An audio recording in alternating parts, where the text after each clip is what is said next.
So guys, আসলে Katara park থেকে আমি রুমের দিকে ব্যাক করতেছিলাম অ্যান্ড ফাইনালি একটা সমস্যা ফেস করতে লাগছে। সেটা হচ্ছে কি, আমি আসার সময় কার্ডে ব্যালেন্সও ছিল না আর কি। 2 রিয়াল ছিল, 2 রিয়াল কিন্তু চাইছিলাম ওই সময় রিচার্জ করতাম, কিন্তু রিচার্জ নিতেছিল না মানে কার্ড ডিসক্লাইন্ড বা ইরোর দেখাইতেছে। তো আমি ভাবছি যে এখন দিয়ে 2 রিয়াল যেহেতু আছে, 2 রিয়ালই খরচা হয় যাওয়ার জন্য, একবারে যাওয়ার জন্য, আসার জন্য আবার 2 রিয়াল কাটবে, এরকম সিস্টেম আর কি। তো আমি ভাবলাম যে একটা কাজ করি, আপাতত জায়গা আসার সময় আমি রিচার্জটা করে নিব আর কি।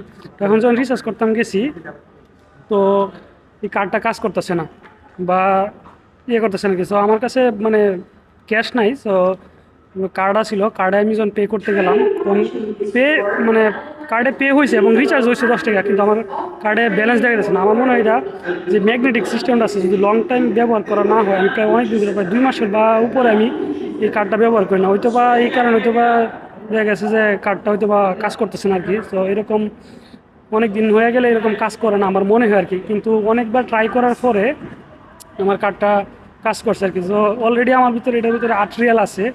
তো এত বেশি রিচার্জ করছি না, কারণ একটাই কারণে যে যদি পরবর্তীতে দেখি যে ব্যালেন্স বেশি থেকে গেলে, অলরেডি যে 8 রিয়াল আছে এটা নিয়ে ডাউট আছে যে আমি বাইরেতে পারবো কিনা, কারণ 4-5 বার মনে হয় আমি পাঞ্চিং করছি কিন্তু বের হইতে পারতেছিলাম না, এই হচ্ছে বিষয়।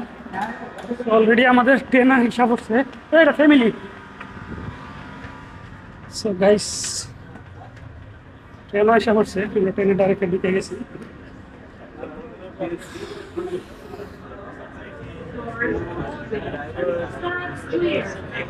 তো দেখা যাক এক্সিট নিতে পারি কিনা, যায় সেটা দেখা যাক। যাইতাছি পাঞ্চিং এ কাজ করে কিনা আগে দেখুন আর কি। প্রথমবার সমস্যা হয়েছিল ওই যে এখানে যাওয়ার সময়, আর এখন দেখি সমস্যাটা সমাধান হয়েছে কিনা।